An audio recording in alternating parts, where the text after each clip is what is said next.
बोलिए कृष्ण कन्हैया लाल लगे जय।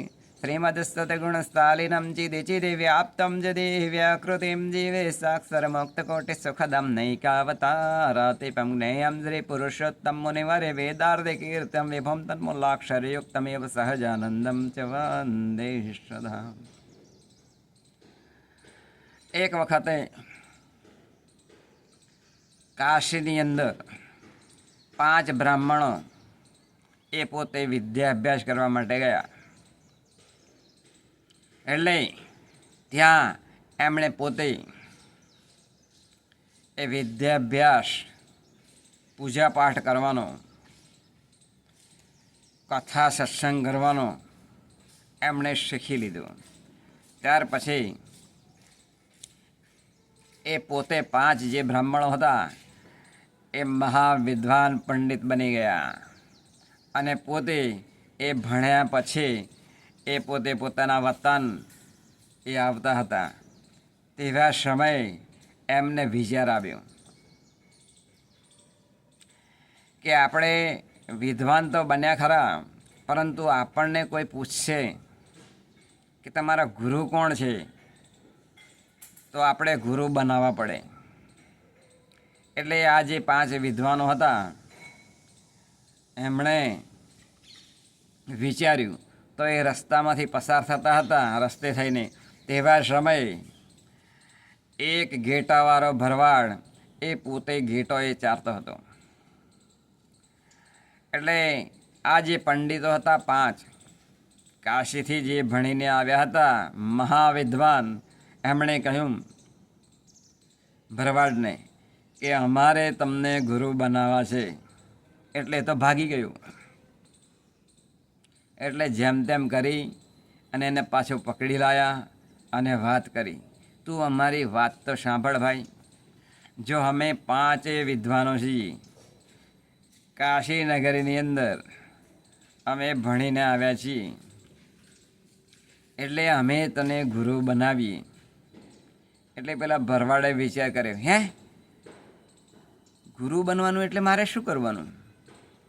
એટલે આ મહાપંડિતોએ પેલા ભરવાડને કહ્યું કે જુઓ, તમારે કંઈ કરવાનું નહીં. તમારે પૈસા જોઈએ ને? તો કે હા પૈસા તો જોઈએ. તો તમને તમારી જિંદગીની અંદર વધારે પૈસા મળે તો સુખી થાવ ને? તો કે હા સુખી થાવ ને.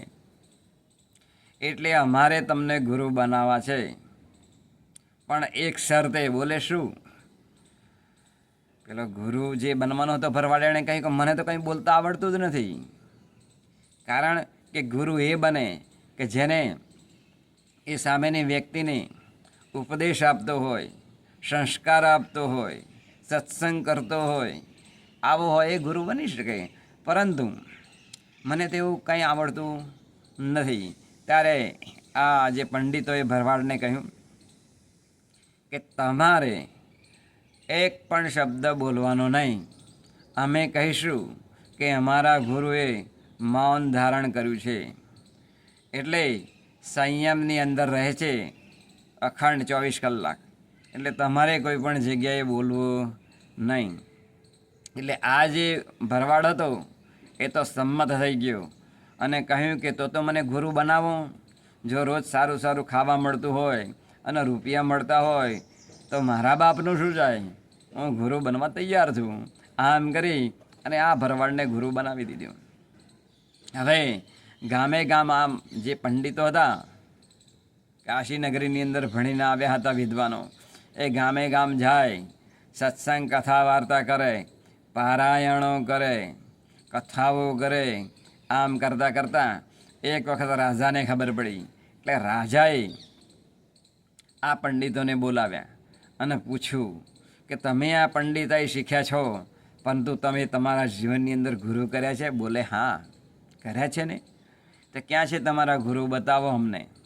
એટલે આ જે ભરવાડ હતો એને આ જે પંડિતો હતા એ ભરવાડને બોલાવી લાવ્યા અને રાજા પાસે હાજર કર્યા. એટલે રાજાએ આખું નગર અત્તર સોટી અને શણગારી દીધું. ધજા પતકાઓથી શણગારી દીધું અને એક હાથી લાવી અને એની અંબાડી ઉપર આ જે ગુરુ હતા ભરવાડ એમને બેસાડ્યું. અને પછી આખા નગરની અંદર એ નગર યાત્રા આ ગુરુની એ ફેરવતા હતા. તેવા સમયે ગુલાલ ઉડાડતા હતા, બેન્ડ વાજા અને નગારાવાળા નાચ ગાન અને આનંદ કરતા હતા. એટલે પેલા જે ભરવાડ હતા ગુરુ અંબાડી ઉપર બેઠેલા હતા હાથી ઉપર, એટલે ખુશ થઈ ગયા અને એમનાથી બોલાઈ ગયું તક તરર આવું બોલાઈ ગયું. આમે જ્યારે ભરવાડ ઘેટા ચારતા હોય ત્યારે આવું બોલતા હોય છે તક તરર, એટલે ઘેટાને ખબર પડી જાય કે આ મારો માલિક છે. અવાજ પરથી ઘેટા ઓળખી કાઢે. એટલે આ જે હતા રાજા એમને ખબર પડી કે તમારા જે ગુરુ છે એ તો બોલતા નથી, મૌન ધારણ કરેલું છે. અત્યારે તો બોલ્યા છે ને. ત્યારે જે પંડિતો હતા એ વિચારમાં પડી ગયા કે જો આપણી જે બાજી છે એ બગાડે ના તો સારું. એટલે પેલા પંડિતોએ કહ્યું ગુરુને કે તમને ના કહ્યું હતું મૌન ધારણ કરવા માટેનું, તો છતાં કેમ બોલ્યા? એટલે પંડિતોએ પેલા રાજાને કહ્યું કહો તમારું ભાગ્ય કહેવાય. આમ તો ગુરુ અમારા કોઈ દિવસ બોલતા નથી, પરંતુ એ ખૂબ આનંદની અંદર આવી ગયા હશે એટલે બોલી નાખ્યું હશે. એટલે રાજાએ પૂછ્યું હા પણ એ બોલ્યા છે તેમનો અર્થ શું થાય? તો કે એ જે બોલ્યા છે ને એ તકતર આવું બોલ્યા છે. એટલે આ તક આવી છે, જે ભગવાનનું ભજન કરે એ તરી જાય. ઓહ, એટલે રાજા તો ખુશ થઈ ગયા. બોલે એમ તો કે હા તર એટલે આ તક છે, ભજન કરે તો તરી જાય. જો આ તક જો ખોઈ બેસે તો એ જીવનની અંદર તરે નહીં. ભક્તિનું ભાથું એ બાંધી લેવું જોઈએ આ જીવનની અંદર.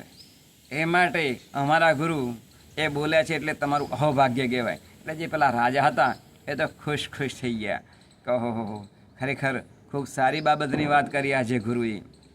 એટલે રાજાએ પોતે ગોઠ વારી લીધી કે હવે મારે તક છોડવી જોઈએ નહીં.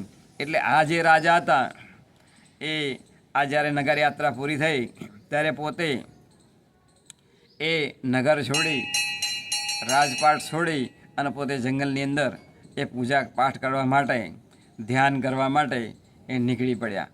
અને પોતે ધ્યાન કર્યા પછી એમણે એ ભગવાનના ચરણોની અંદર સમર્પિત થઈ ગયા. એટલે આવી રીતે જો કોઈ બનાવટી ગુરુ મળે છતાં પણ જો કોઈક તરી જતો હોય તો ખરેખર અત્યારના સમયની અંદર ગુરુ જે આજ્ઞા કરે એ ગુરુની આજ્ઞાની અંદર જો દ્રઢ વિશ્વાસ રાખે તો એ વ્યક્તિ પોતે પોતાના જીવનની અંદર એ તરી જતો હોય છે.